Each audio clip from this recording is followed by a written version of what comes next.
Hola, buenos días. Vamos a desarrollar el segundo teórico de este cursado de Sociología. Para quienes no me conocen, quienes no son de la comisión que está a mi cargo, me voy a presentar rápidamente.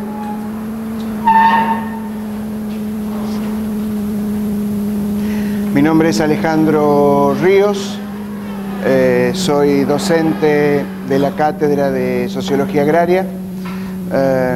Soy de formación ingeniero zootecnista, graduado acá en nuestra casa. Mi posgrado está hecho en España, en agroecología y desarrollo rural sostenible. Y lo que vamos a hacer en la clase del día de hoy es, nos vamos a introducir en lo que va a ser el práctico número 2, que lo vamos a desarrollar la próxima semana. Es decir, vamos a hacer una introducción teórica, un colocar los temas que son relevantes y que vamos a ver con más detalle y en una cuestión mucho más práctica la próxima semana. Centralmente los temas del segundo práctico están centrados en dos contenidos. El primero es cuál fue el proceso de modernización de la agricultura, tal cual la conocemos ahora, cuándo nace y a raíz de qué, y por qué la agricultura se ha moldeado, como la tenemos, como la conocemos en la actualidad, cuáles fueron los determinantes y cuáles fueron los factores que fueron moldeando este modelo de producir tanto agricultura como ganadería, ¿tá? Y el otro gran tema que vamos a desarrollar es durante el práctico, y hoy vamos a hacer una introducción teórica al respecto, es por qué es, tratando de vincularlo con el primero, por qué es importante o relevante el estudio de la agricultura tradicional.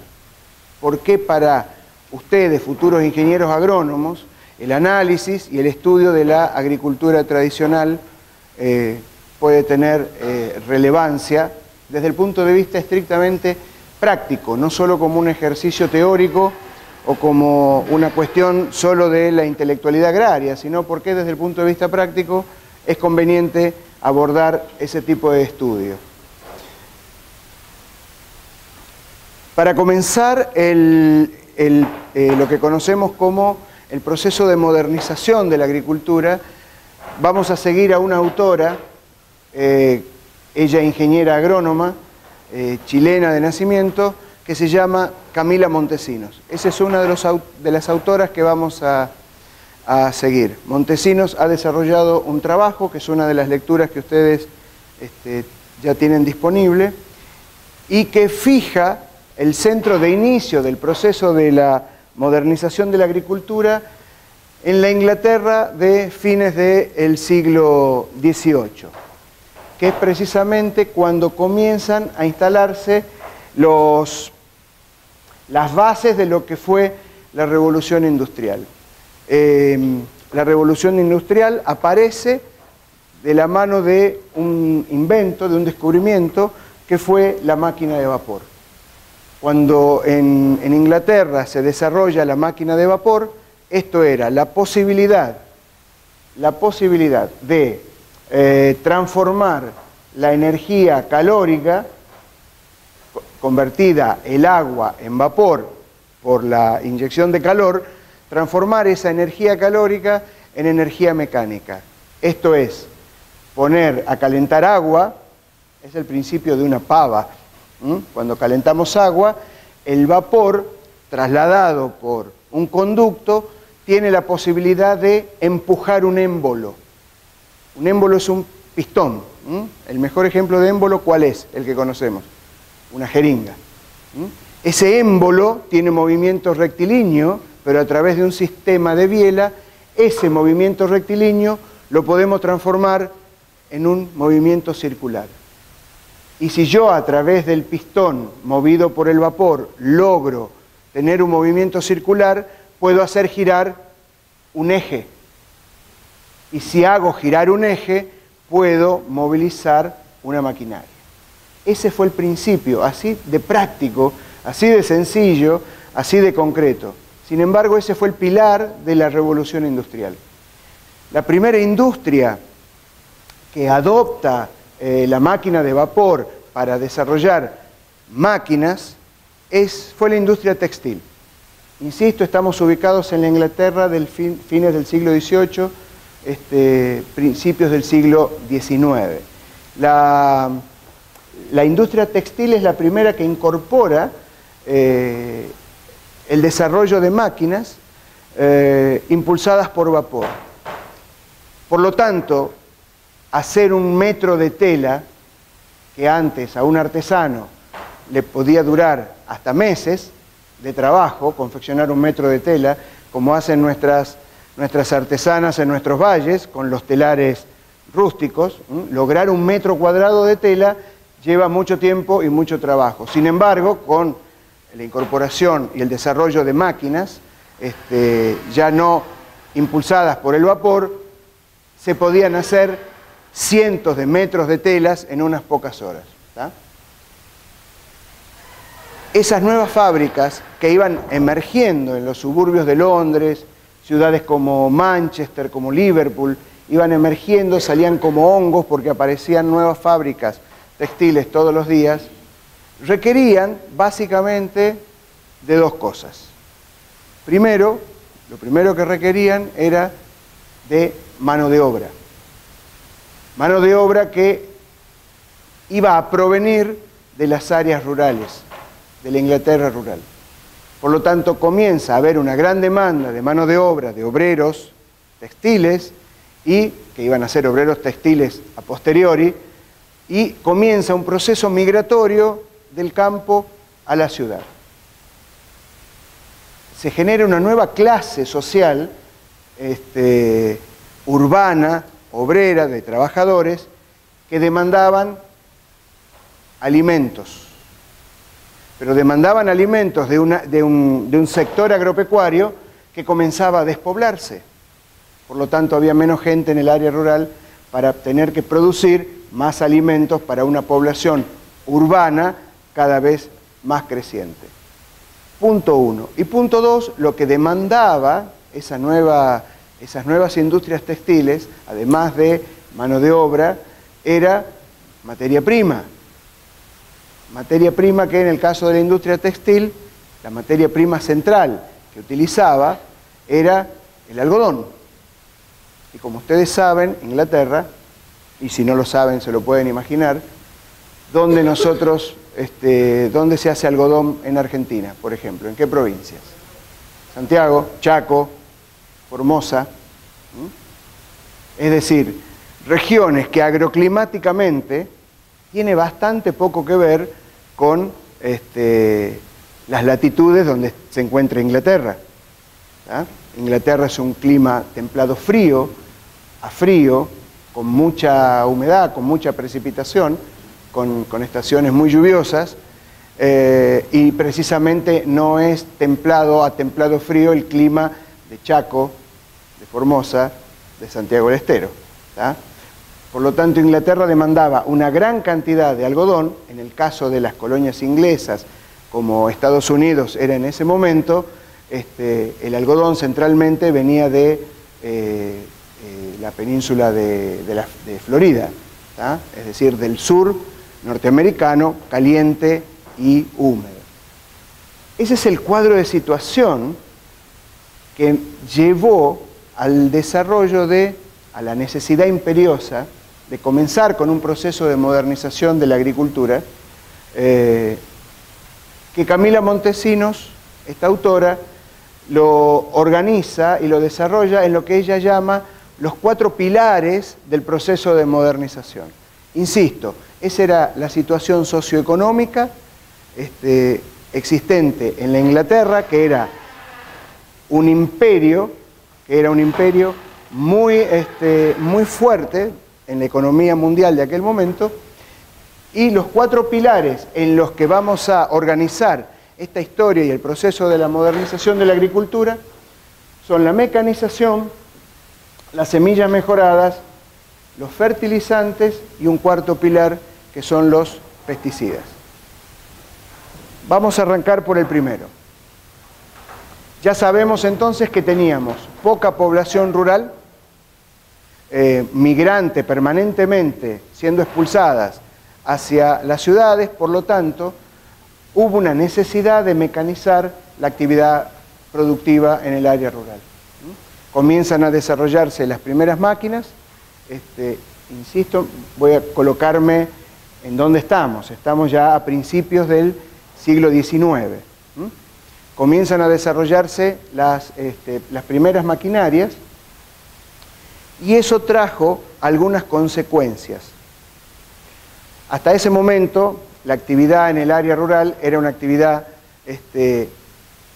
100% manual, pura artesanía, y sin embargo, las maquinarias el desarrollo de las primeras máquinas empiezan a tener ciertas demandas, como por ejemplo, el primer problema con que se encontraban las máquinas era el tema de la heterogeneidad de las plantas, la heterogeneidad de las distintas especies que se cultivaban en el área rural.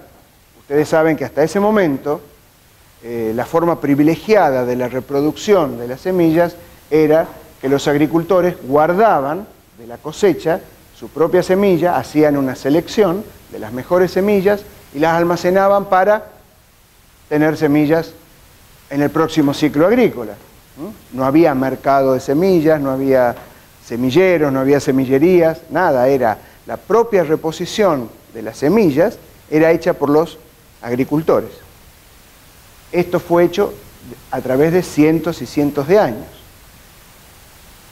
Había una gran variabilidad entre las especies, entre una misma especie.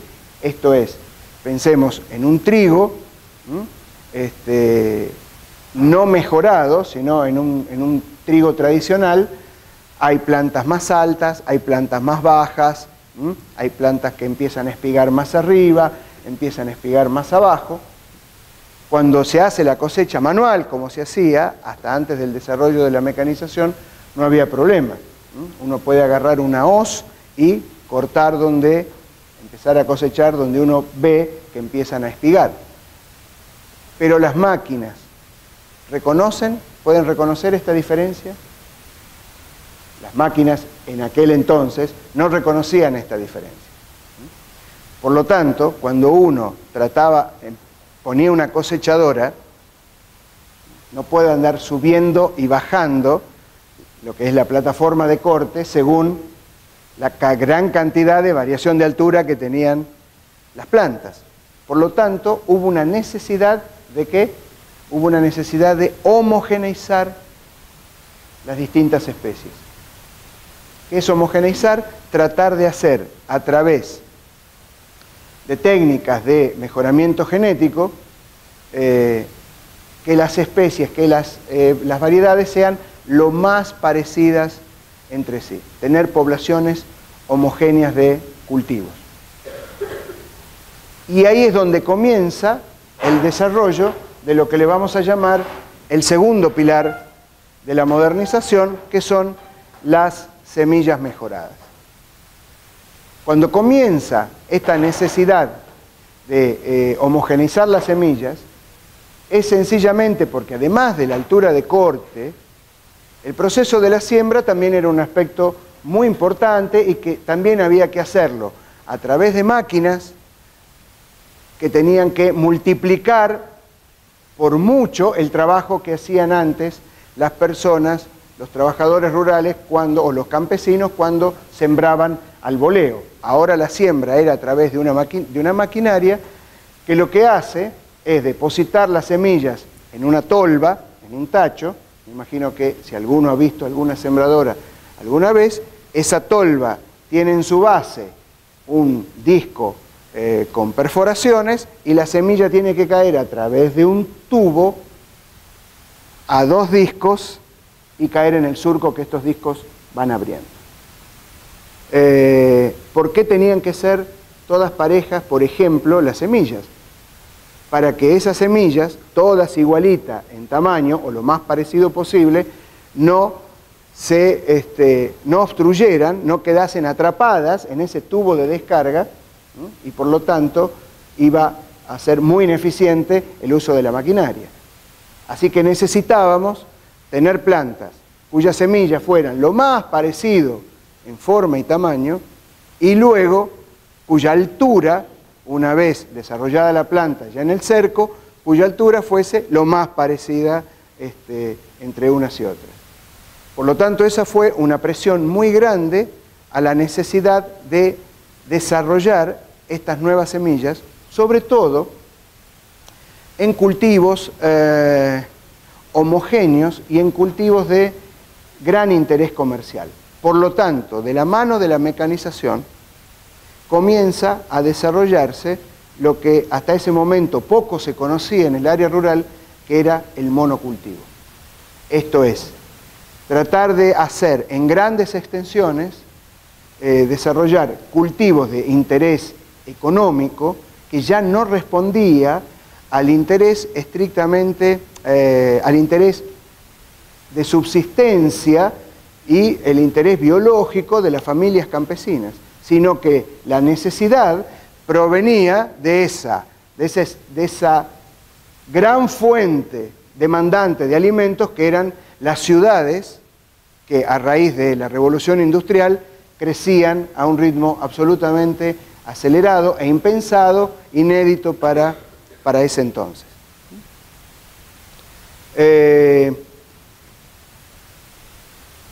Nosotros pensemos,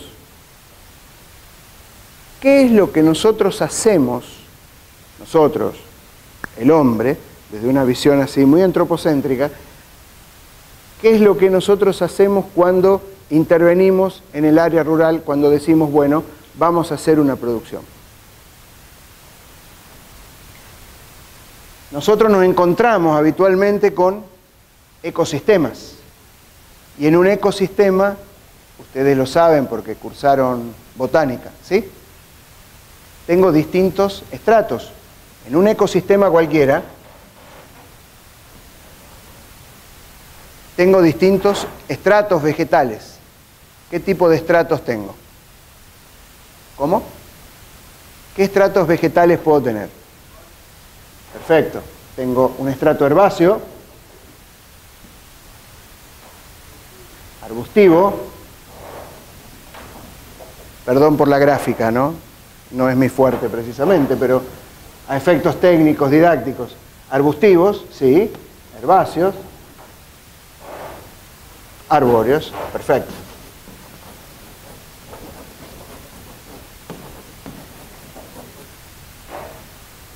Más piedras, rocas, microorganismos, todo lo que ustedes le quieran ir agregando.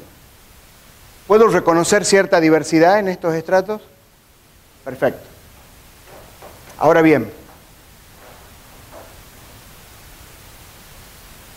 cuando intervenimos en ese ecosistema y lo queremos transformar en lo que a nosotros nos interesa, que es un agroecosistema, esto es un ecosistema natural. Pero nosotros cuando intervenimos, estoy hablando nosotros, ingenieros agrónomos, productores, cuando intervenimos vamos a transformar este ecosistema en un agroecosistema. Por lo tanto, ¿qué es lo que hacemos? Primero, ¿cómo? Hacemos así. ¿Ok?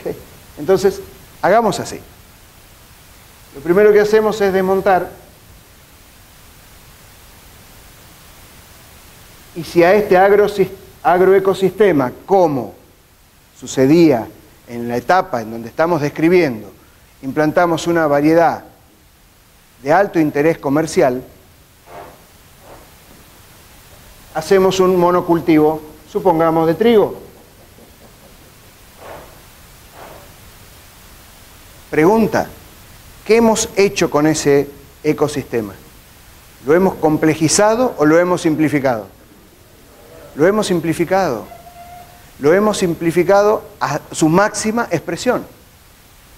La máxima expresión de la simplificación de un ecosistema cuando lo convierto en un agroecosistema es esto.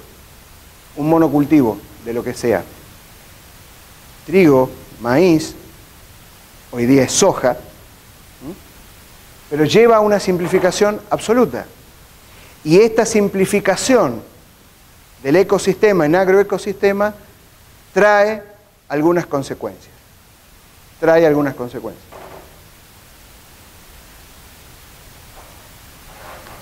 Una de las primeras consecuencias que trajo este fenómeno del monocultivo, insisto, desarrollado de la mano de la mecanización, del proceso de mecanización y de semillas mejoradas, una de las primeras consecuencias fue la erosión de los suelos. El hecho de hacer desaparecer estratos arbustivos, estratos herbáceos y estratos arbóreos, y simplificarlo a ese extremo, y de dejar los suelos desnudos gran parte del año, comenzó a generar un proceso de erosión de los suelos. Primera gran consecuencia. Ustedes saben que la erosión es una pérdida de suelo, es una pérdida de fertilidad de los suelos, pero no porque la fertilidad se pierda per se, que es una condición que se va perdiendo, sino porque directamente lo que se pierde es suelo. Y el suelo es técnicamente definido como un tejido que nace, se reproduce y puede morir. Por lo tanto, el suelo es un sistema altamente complejo, ustedes los van a ver en edafología con muchísimo detalle, ¿sí? Pero a efectos de lo que nos interesa saber en esta clase es que el suelo es un tejido que nace, se reproduce, pero también puede morir. Y un suelo muerto es muy difícil, muy complicado, y sobre todo no por la complejidad, sino la recuperación de un suelo muerto lleva cientos y miles de años. Que obviamente, visto desde como era geológica, es nada. Pero para la historia de la humanidad, tener que esperar 1000 años, 1200 años para que una capa de humus, que es la capa más fértil de la superficie, se pueda reponer, es un tiempo considerable. Para el planeta es muy poquito tiempo. Para nosotros es mucho tiempo. Primera consecuencia entonces, la erosión de los suelos. Otra segunda consecuencia fue la pérdida de fertilidad. Es la pérdida de fertilidad que los suelos van teniendo. Y al no mucho tiempo de haber comenzado este proceso de modernización de la agricultura, los productores comenzaron a darse cuenta de que la fertilidad de los suelos comenzaba a caer y que ya por lo tanto no era muy efectivo utilizar los abonos orgánicos. La forma en que los campesinos tradicionales abonaban o fertilizaban sus suelos, ¿cómo eran? A través de la rotación de los cultivos, a través del policultivo, a través de enterrar restos verdes o secos, pero enterrarlos, incorporarlos, a través de mover poco el pan de tierra, mover poco el suelo, y a través de la incorporación de fertilizantes orgánicos como era el guano de las gallinas, la bosta de las vacas, las bostas de los caballos, etcétera, etcétera. Como esa tarea de fertilización era una tarea muy manual y que demandaba mano de obra, y lo que nos estaba faltando en el área rural en esa época era precisamente mano de obra, se empezó a desarrollar una serie de fertilizantes no orgánicos, centralmente provenientes de qué insumo. Los fertilizantes, así como el combustible, ¿de dónde salen? Del petróleo. Del petróleo. Y es donde comienza a sentarse las bases de lo que después se desarrolla y es la agricultura del petróleo. Teniendo el petróleo como uno de los principales insumos, si no el insumo central del proceso de producción agrícola o producción pecuaria. La fertilización, el uso de estos fertilizantes derivados centralmente del petróleo, también genera ciertos problemas que le vamos a llamar externalidades. Esto lo vamos a ver más adelante, en la segunda parte de la materia, pero hay una serie de externalidades, es decir, de consecuencias que determinada acción del hombre tiene, aunque sean no buscadas, aunque sean no deseadas, pero sí ocurren sí o sí, como por ejemplo la contaminación de las napas freáticas en el subsuelo. ¿Tá? El exceso de fertilizantes puede contaminar los cursos de agua subsuperficial. Otra consecuencia del proceso de modernización y otro de los pilares en lo que Camila Montesinos desarrolla este relato es la aparición de los pesticidas. La aparición de los pesticidas surge también también como consecuencia de la extremada simplificación de los agroecosistemas. Generalmente lo que se hacía, lo que se buscaba, era el hecho de, cuando aparecía una plaga, cuando aparecía una enfermedad, buscar lo que se llama, el controlador natural de esa plaga.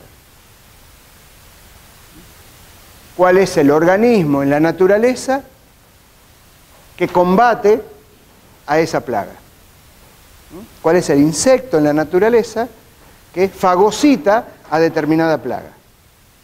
Para no tener la necesidad de traer de afuera del sistema un insecticida o un pesticida. No sé si me estoy dando a entender, ¿sí? Bien.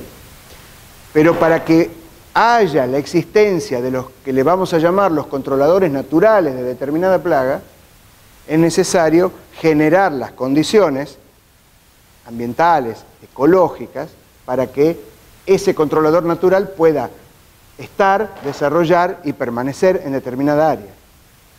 Los policultivos, la existencia de distintos estratos, arbóreo, herbáceo, arbustivo,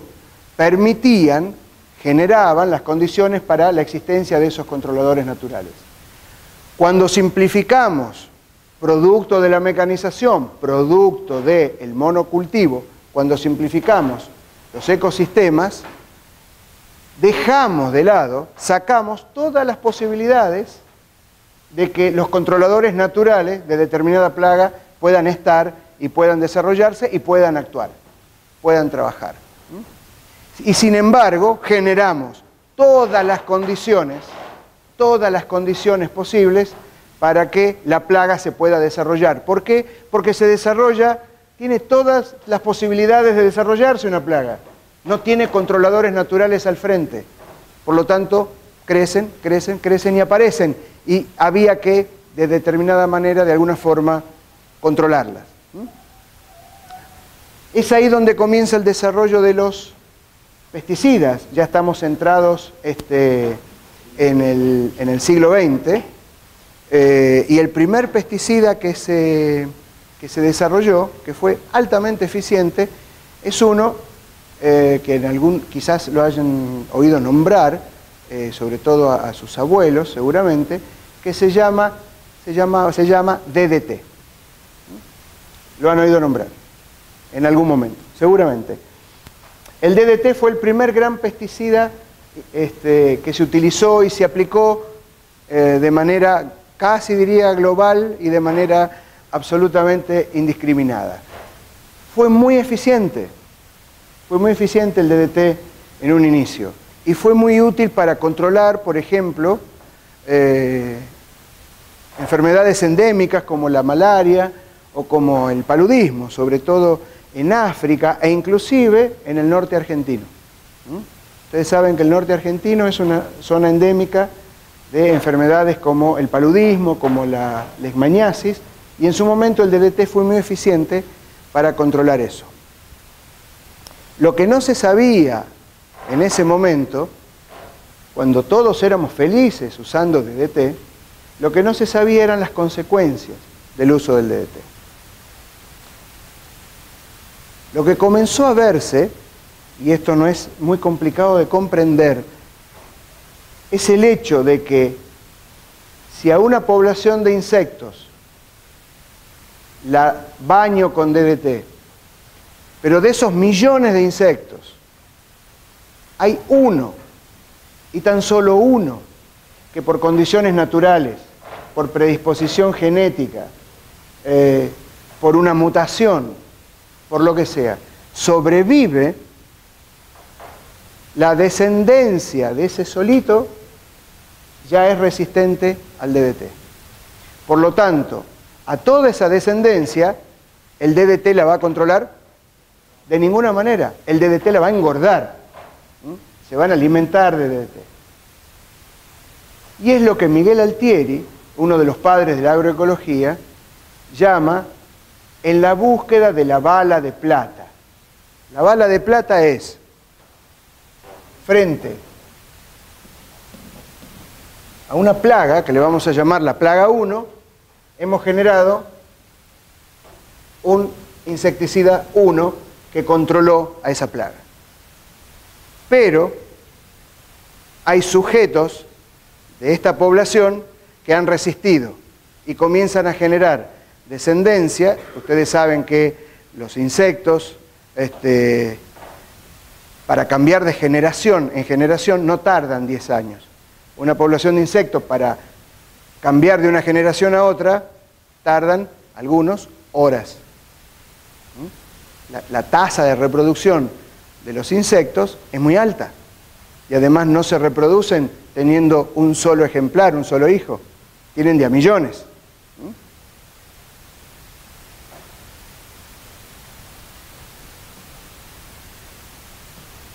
Aparece una plaga 2 que es resistente, que es inmune y resistente a este insecticida 1. Por lo tanto, desarrollamos un insecticida 2 que controle a esto. Pero cuando aparecen los inmunes al insecticida 2, aparece una plaga 3 y desarrollamos un insecticida 3, aparece una plaga 4 y así sucesivamente. Y estamos en la búsqueda de la bala de plata, es decir, la bala de plata es la que, si vieron la película El Hombre Lobo, es la que, dándole en el corazón al hombre lobo, lo termina de matar. Acá lo que estamos buscando es la bala de plata, que sea, ¿cuál es la fórmula química que me permitiría controlar absolutamente todo y ya no tener presencia de plagas? Evidentemente, la experiencia de décadas de desarrollo de pesticidas, de insecticidas, de fungicidas, nos va dando cuenta de que cada vez más nos estamos metiendo en un callejón sin salida. Vamos a seguir desarrollando fórmulas cada vez más potentes, fórmulas cada vez más poderosas y difícilmente podamos encontrar la famosa bala de plata a la que se refiere Miguel Altieri. Acá es muy interesante en lo que es el desarrollo de los pesticidas, lo que pasó en la década del 60, más precisamente en el año 62, en Estados Unidos, cuando una bióloga, no muy dedicada a la biología, tuvo sus inconvenientes en su propia vida, pero sí tenía de formación biológica, cuando una bióloga descubre que en el jardín de su casa, ella tenía una casa con un gran jardín, con bosques cercanos, y descubre un día que no había pájaros cantando, que habitualmente era un contexto en el que ella escuchaba a muchos pájaros cantar, y ella un día descubre que los pájaros ya no cantaban. Comienza a investigar y llega a la conclusión de que los pájaros no se reproducían. ¿Por qué? porque la cáscara de los huevos era extremadamente delgada. La cáscara del huevo en el nido, esa cáscara se había adelgazado. Por lo tanto, el pájaro cuando se sentaba sobre los huevos para empollar, ¿qué pasaba? Los quebraba, se rompían. Por lo tanto, ya ese pichón era inviable. Empieza a averiguar cuál es la causa por la cual esos huevos se rompían y llega a la conclusión de que el DDT, una de las consecuencias que traía, era el adelgazamiento de la cáscara del huevo. Esa mujer se llamaba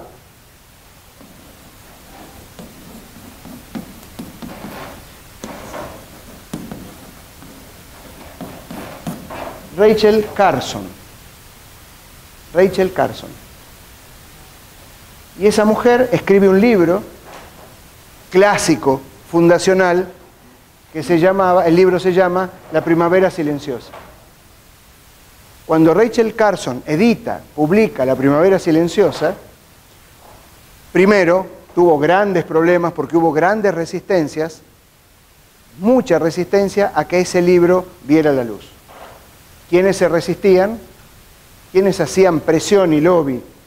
¿Quiénes habrán sido los que presionaban para que ese libro no salga? ¿Cómo? Claro, los productores los fabricantes de DDT, las grandes empresas que fabricaban, distribuían y vendían el DDT de manera indiscriminada hasta ese momento. Sin embargo, ese libro generó muchísimo revuelo, y se lo considera la obra fundamental y fundacional de lo que es luego el movimiento de la conciencia ambiental. Es decir, si hay un hito en el cual el movimiento ambientalista aparece, es precisamente el trabajo de Rachel Carson. El libro se publica en el año 1962. Lamentablemente Rachel Carson en el año 64 muere por un cáncer de mama. Por lo tanto, ella en su propia vida no pudo ver cuál fue el enorme impacto que su obra tuvo. Pero esta era una de las consecuencias que el uso de estos pesticidas traía. Además de la poca eficiencia que comenzaban a tener producto de la resistencia natural que los insectos iban desarrollando. Acá vamos a hacer una parte cuando estamos hablando de semillas mejoradas, fertilizantes y pesticidas, porque detrás de todo esto, el desarrollo tecnológico no es un desarrollo neutral. No hay neutralidad en el desarrollo de la tecnología. Cuando yo estoy hablando de que cuando encaramos el proceso de un desarrollo tecnológico o desarrollar determinada tecnología es neutral, significa yo voy a desarrollar esto y no me interesa las consecuencias que este desarrollo tecnológico pueda llegar a tener. Hay algunos que sostienen que sí, que efectivamente el desarrollo tecnológico puede ser neutral para la vida de las personas, y hay quienes sostienen, y en esa corriente me enrolo, quienes sostienen que el desarrollo de la tecnología no es neutral. Detrás del desarrollo de determinada tecnología existen objetivos, hay intencionalidades, se busca algo, objetivos buenos u objetivos malos, intenciones buenas o intenciones malas, pretensiones más loables, pretensiones deleznables, pero hay intencionalidad, no hay inocencia, hay una intencionalidad clara. Insisto, uno puede estar de acuerdo o no, puede ser bueno, puede ser malo, pero no es neutro, no hay un desarrollo tecnológico neutro. En la década del 40, producto de unas hambrunas muy cruentas, bueno, como toda hambruna, no hay una hambruna que sea no cruenta, pero sí una hambruna que aparece en India y en algunos países de África, comienzan a desarrollarse a manos de un ingeniero agrónomo, Norman Borlaug. Comienzan a haber un fuerte interés, sobre todo impulsado por el Departamento de Estado norteamericano. Comienzan a desarrollarse una serie de variedades, fruto de mejoramiento genético y fruto de entrecruzamientos entre distintas variedades de un mismo género.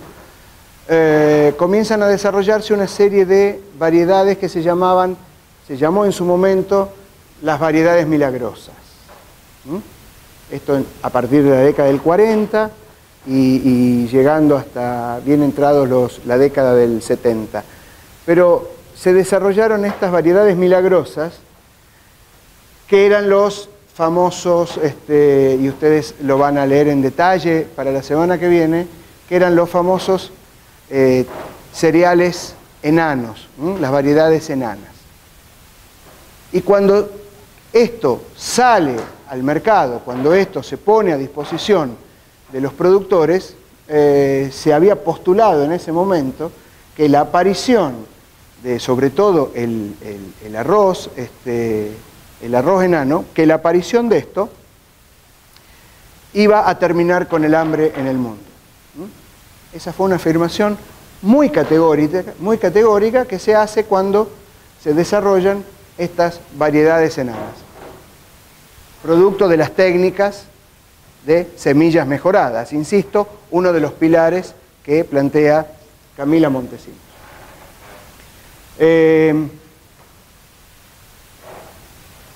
Pregunta.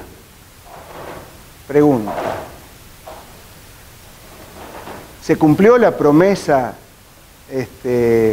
esta promesa que de la mano de estas variedades se terminó el hambre en el mundo? De ninguna manera. No hay que ser muy sagaz ni muy astuto para darse cuenta que al menos los resultados fueron bastante pobres y el objetivo era terminar con el hambre en el mundo. No solo no se terminó con el hambre en el hambre en el mundo sigue creciendo.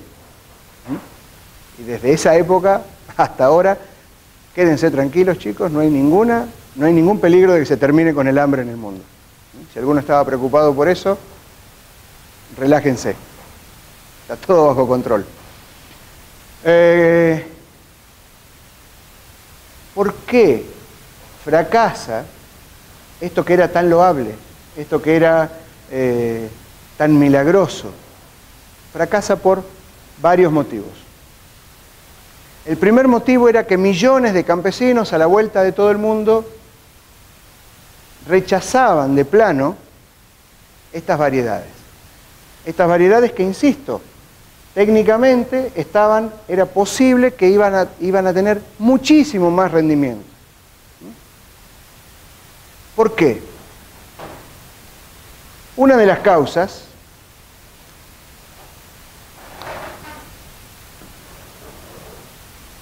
que, como les dije, se llamaban variedades enanas, estas variedades milagrosas, una de las causas, una característica de estos cereales enanos, ¿cuál era? Que, como ustedes saben, comenzaban a espigar muy abajo. Por lo tanto, una sola planta podía cargar muchas más espigas de arroz. Con lo cual se podía multiplicar por mucho la producción de arroz. Versus una planta tradicional que tenía su tallo y recién a esta altura comienza a espigar. ¿Cuál produce más arroz? ¿Esta o esta? Esta, definitivamente. Por lo tanto, acá, si yo tengo que cosechar esto, corto acá. Esa será mi línea de corte, ¿estamos de acuerdo? Dije que millones de campesinos a la vuelta del mundo habían rechazado esta variedad. ¿Por qué? Porque los campesinos cortan acá, y acá ¿qué les queda? Tallo. Rastrojo. ¿Rastrojo qué? ¿Sirve para qué? Abonar el suelo, conservar la humedad, evitar la erosión, largar animales. Largar animales. Y como vimos en el práctico número 1, cuando analizamos una unidad de producción, cuando analizamos un agroecosistema, lo tenemos que hacer, tratar de hacer, desde la teoría y el enfoque general de los sistemas de producción. Y ustedes recordarán que habíamos definido a un sistema de producción como ¿qué? Práctico 1. ¿Cómo habíamos definido qué es un sistema de producción? ¿Qué es un sistema?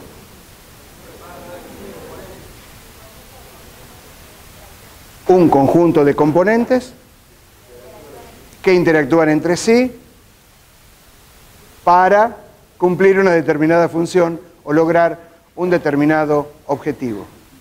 Si yo, al no dejar rastrojo para los usos que ustedes indicaron que esto podía tener, ¿sí? Al no dejar rastrojo, estoy eliminando uno de los componentes de ese agroecosistema. Cuando yo saco uno de los componentes de ese agroecosistema, ¿qué va a pasar? ¿Va a tener consecuencias sobre el resto de los componentes o no va a pasar nada? Por supuesto, va a tener consecuencias, porque esto va a impactar, por ejemplo, directamente como otro componente dentro del sistema, que pueden ser animales. Si ya no tengo este rastrojo para que los animales coman, eso que me está faltando lo tengo que sacar de algún lado, ¿o no? Tendré que comprar en el mercado, tendré que comprar fardos de alfalfa en el mercado. Y si tengo que comprar fardos de alfalfa en el mercado para darle de comer lo que yo antes le daba de comer en el pastoreo, ¿qué tengo que hacer para comprar?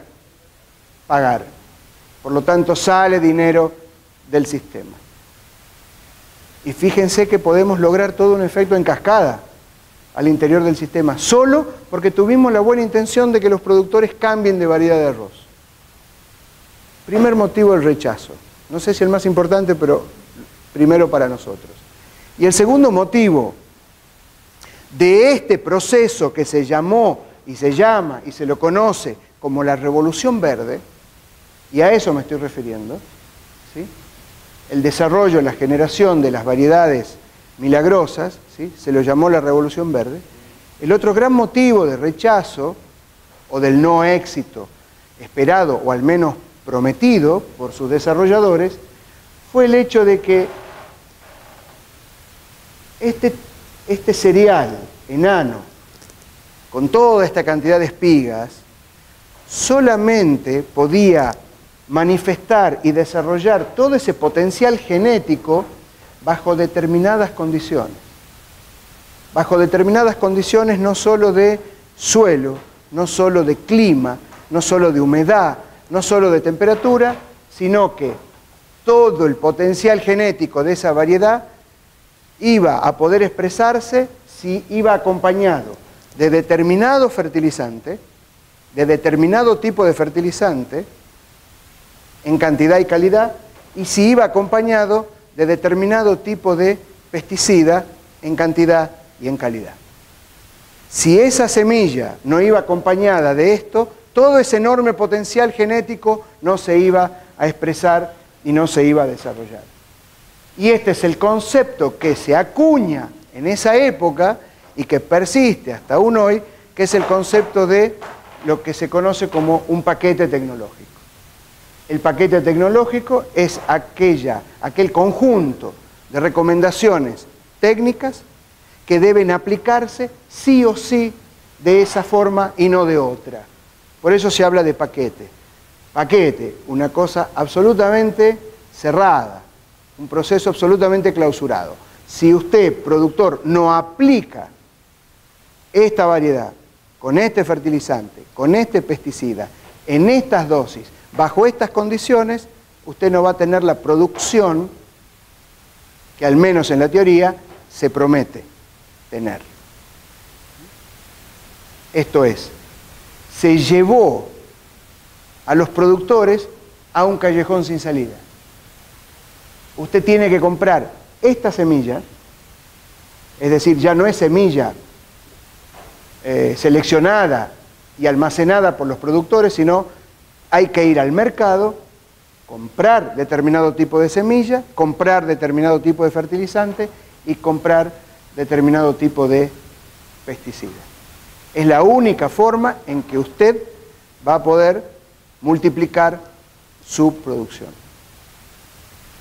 Insisto que esto ha llevado y lleva y es un elemento de permanente tensión, sobre todo cuando las semillas son producto de la patente, de una patente. Y por lo tanto, al comprar una semilla, no solo se paga el precio de la semilla, sino también se paga el precio de la patente. Entendemos el concepto de patente, ¿sí? Cuando algo está patentado, para poder usarlo hay que pagar. Pongamos un ejemplo. ¿La Coca-Cola es una patente? ¿Estará patentado el nombre de la Coca-Cola? Absolutamente. Está patentado el nombre, la forma de la letra, la forma de la botella, los colores, etcétera, etcétera, etcétera. Está patentado. Por lo tanto, ¿yo puedo usar alegremente el nombre de Coca-Cola? No. Si yo lo uso libremente, ¿qué va a pasar? Va a aparecer un abogado de la Coca-Cola reclamándome que yo pague la patente por haber hecho uso de eso que estaba patentado. ¿Ah? Este tema del patentamiento de las semillas, el de tener que pagar un plus por la utilización de determinado producto, sobre todo producto vinculado al proceso de producción agropecuaria, es un tema que lo vamos a ver mucho más en detalle, más adelante en la materia, cuando veamos lo que fue el fenómeno a partir de la década del 90 de la aparición de los llamados OGMs, organismos genéticamente modificados, también conocidos como los transgénicos. Lo pongo acá como tema que lo vamos a ver más en detalle y en mayor profundidad. Pero lo que me interesa resaltar en este punto de la clase es cómo se acuña dentro de lo que fue el proceso de modernización de la agricultura, cómo se acuñó el concepto de paquete tecnológico.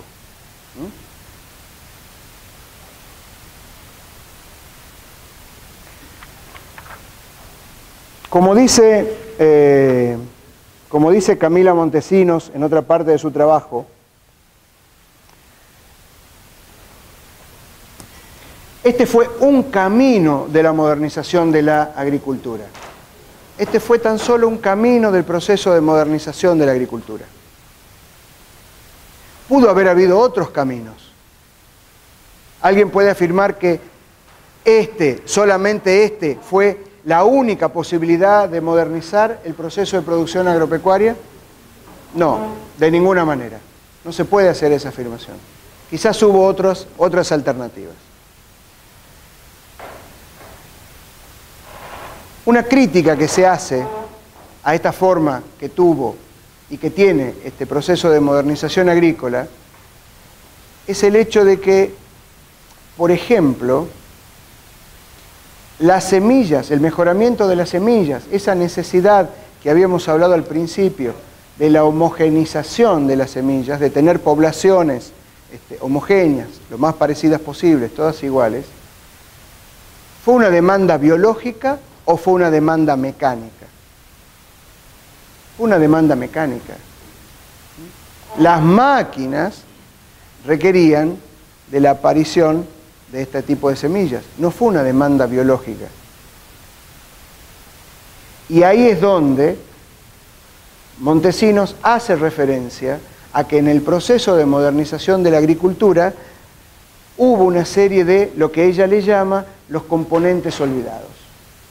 Los componentes olvidados son aquellas cosas que ex profeso se han dejado en el camino y que bien pudieron haber participado en el proceso de modernización o cambio de la agricultura tradicional como se estaba haciendo hasta la revolución industrial y como se comenzó a hacer de la revolución industrial en adelante.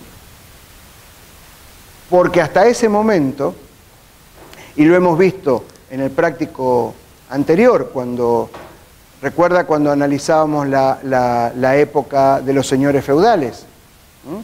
Cuando comienza a moldearse ese tipo de productor tradicional, ¿no? Que sentó las bases para lo que a posteriori iba a ser una producción agroecológica, lo que iba a ser la agroecología. Es decir, cientos de años de acumulación, de experiencia, de observación, de análisis, de transmisión del conocimiento tradicional de los productores campesinos que generaban producción de una forma mucho más amigable con el entorno y con el medio ambiente y de una manera mucho más sustentable. Por lo tanto, todos esos procesos biológicos acumulados a través de la historia de los productores y todo el conocimiento que los productores tradicionales fueron teniendo y acumulando, todo eso quedó en el camino. No fue utilizado como un insumo más para generar un cambio en el proceso productivo que era necesario, por supuesto que era necesario, dadas las condiciones socioeconómicas y las condiciones laborales de la Europa de fines del siglo XVIII, principio del siglo XIX, pero sin embargo fue absolutamente dejado de lado. Y ese conocimiento tradicional, toda esa práctica de amigabilidad con el medio ambiente, insisto, práctica productiva, pero amigable con el medio ambiente, es la que en este momento está nuevamente en el centro de la discusión o en el centro del debate cuando estamos frente a una situación de cambio climático, cuando estamos en una situación de desarrollo de un tipo de agricultura que ustedes ya algo hemos visto la semana pasada, que es la emergencia de nuevos tipos de productores como que son los que conforman la llamada agricultura financiera, ¿sí? O el agrobusiness, con todas las consecuencias sociales y ambientales que eso va teniendo. Por lo tanto, la necesidad de recurrir a esos componentes olvidados es una necesidad imperiosa, sobre todo por la aceleración que el fenómeno del cambio climático va teniendo. Y esas son las bases de lo que Miguel Altieri define o definió cuando desarrolla una nueva ciencia que, como Altieri mismo la define, es una ciencia en permanente construcción, que es la agroecología. La agroecología es la forma, el enfoque de trabajo, el cuerpo conceptual que permite generar una producción agropecuaria, agricultura, ganadería, de una manera, de manera sostenible. Esto es, cuando hablamos de sostenibilidad, estamos hablando de cómo utilizar los recursos hoy, pero con la previsión de que esos recursos puedan ser utilizados también en el futuro. ¿De qué forma yo utilizo, genero un impacto en un recurso natural, tratando en la medida de lo posible de que ese mismo recurso natural el día de mañana pueda ser utilizado por las generaciones futuras? Ahí nosotros tenemos un fuerte dilema. Nosotros, o ustedes, de acá a muy pocos años, se van a encontrar con este dilema. El dilema es, un ingeniero agrónomo no puede ser un ambientalista a ultranza. Difícilmente un ingeniero agrónomo que se precie de tal pueda ser un militante de Greenpeace, porque nosotros utilizamos los recursos naturales. Difícilmente un ingeniero agrónomo diga, no, nosotros no vamos a hacer nada acá porque hay que mantener el recurso natural y por lo tanto no vamos a intervenir. Nosotros intervenimos sobre el recurso natural. No sé si me explico. Ahora, Hay formas y formas de hacerlo.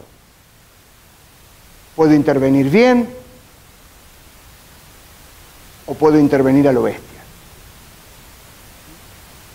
Desgraciadamente se intervino y se interviene mucho con la segunda opción. Pudiendo hacer las cosas mal, la hagamos mal. No, pudiendo hacer las cosas bien, la hagamos bien.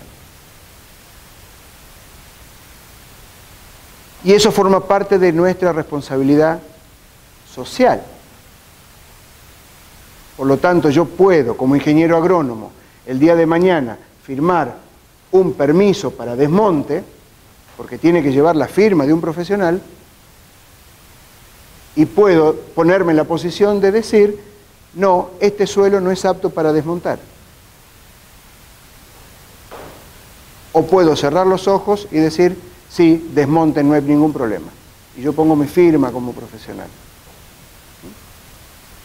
Y estos son temas que antes aparecían como muy lejanos para nosotros. Y hoy día, no hace falta ser muy sagaz ni astuto, para darse cuenta que son los grandes temas con los que ustedes se van a encontrar. Estos son los temas que hoy están en la cresta de la ola. Y son los temas que tienen que ser abordados por los ingenieros agrónomos, entre otras tantas profesiones. La agroecología es esa ciencia en construcción que nos va a permitir generar una producción mucho más sostenible e insisto, el concepto de amigabilidad medioambiental. Una de las fuentes centrales de las que abreva la agroecología, además de que se nutre de la ecología, de la etnología, de la antropología, de la agronomía, de las ciencias sociales en general, una de las principales fuentes a las que la agroecología recurre para generar su propio cuerpo de conocimiento y para generar sus propios métodos de trabajo y de transformación, es precisamente el conocimiento ancestral, el conocimiento de los productores. Es decir, aquel conocimiento que los productores fueron labrando trabajosamente durante cientos y cientos de años y que es un conocimiento muy particular y que es un conocimiento muy distinto al conocimiento nuestro, al conocimiento científico, al conocimiento que nosotros desde el sistema formal educativo tenemos. Nosotros tenemos una forma muy particular, digo nosotros, los que provenimos del sistema formal de educación, tenemos una forma muy particular, muy normada, muy reglada, muy programada de generar conocimiento, transmitir conocimiento y acumular ese conocimiento. No se los voy a decir a ustedes cómo es esa forma tan normada, estandarizada, reglada y programada. No estoy haciendo juicio de valor, que sea bueno o que sea malo, estoy describiendo. Nosotros tenemos matemática 1, matemática 2, ¿o no? ¿Yo puedo hacer física 3 sin hacer física 1? ¿Me permitirían? No hay chance. Voy y me dicen, ¿usted hizo física 1? No, pero tengo ganas, porque la Constitución no me lo prohíbe, quiero hacer física 3. No, el Sioux Guaraní, ¿qué haría?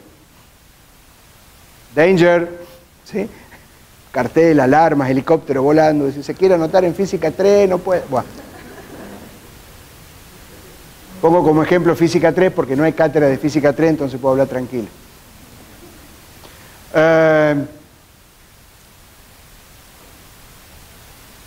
Los productores agropecuarios, los reales, verdaderos productores agropecuarios, aquellos que vienen de esa práctica tradicional, ancestral, milenaria, ¿tendrán la misma forma de acumular conocimientos que la nuestra? No. ¿Acumulan conocimiento? Por supuesto. Pero es un conocimiento que se basará en ¿qué? En la práctica, en la experiencia, en la experiencia. Por eso se lo conoce como conocimiento experiencial no convencional.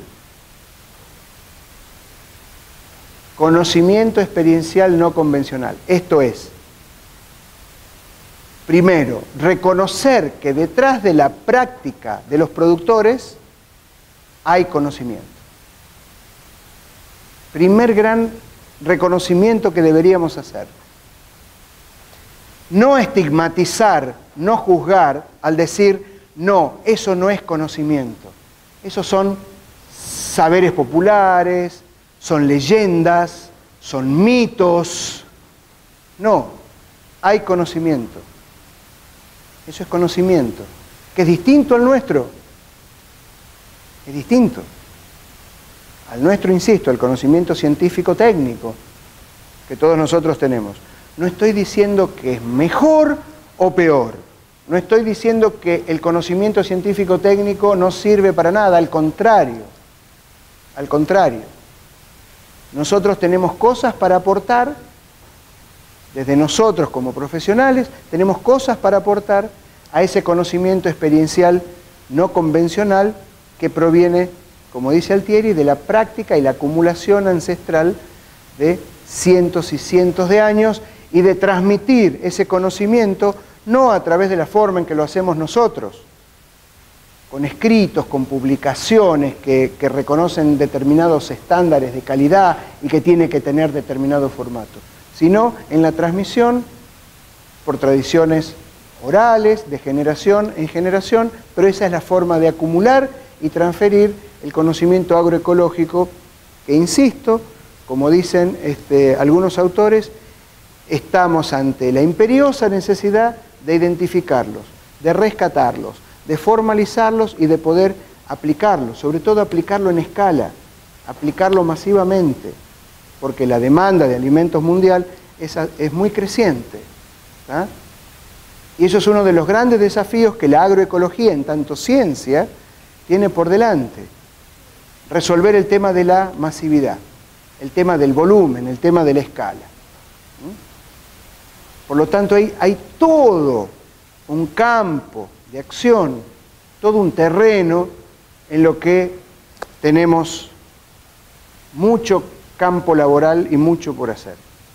E insisto, la demanda futura va a ser en profesionales que tengan opinión calificada y puedan aportar desde su propio conocimiento a ese terreno. El tema de la sustentabilidad es un tema con el que ustedes cuando salgan de frente se van a dar y para ustedes es insoslayable. Por más que ustedes digan, no, yo soy un ingeniero agrónomo que se va a dedicar a producir tomate. ¿Qué tiene que ver la sostenibilidad conmigo? Caramba. Todo. Todo. Y cada vez más crecientemente. Si lo veo incluso desde el punto de vista de los mercados, hoy día hay mercados en los que si no se hace bajo determinadas normas ambientales, si no hay lo que se llama el análisis de la trazabilidad de cómo fue producido, cómo se produjo ese tomate, si uno no certifica fehacientemente que ese tomate fue producto de un proceso ambientalmente amigable, difícilmente esa producción pueda ser colocada en el mercado. Cada vez el mercado presiona más y más para la aplicación de esas normas de producción ambientalmente sostenibles. Insisto, lo que quiero dejar como mensaje es que este tema de la sustentabilidad y el tema de la agroecología en tanto posibilidad de generar conocimiento y de aplicar una práctica concreta con un método de trabajo muy propio de la agroecología, son temas que para ustedes pasa a tener una relevancia sustantiva. Sustantiva. Es con lo que se van a encontrar el día de mañana. ¿Ah? No sé si hay preguntas, consultas. Cuando pasa eso, o todo fue muy claro o nadie entendió nada. Son las dos posibilidades que tenemos. Bueno, voy a asumir de que acá está presente la primera posibilidad. ¿Ah? Recuerden, la semana que viene ya está puesto en el transparente de la cátedra, paso un par de avisos parroquiales, ¿sí? A pesar de que la cátedra tiene su página web, a pesar de que la cátedra tiene su Facebook, el órgano oficial, el medio oficial de comunicación es a través del transparente. ¿Está? Siempre transparente. Ya están puestas las lecturas para el práctico de la semana que viene. Vean de qué se trata. También están los videos disponibles. Ya está todo en fotocopiadora de la facultad. Que tengan un buen fin de semana. Gracias por el respeto con que me han escuchado. Y nos vemos el próximo jueves. Chao.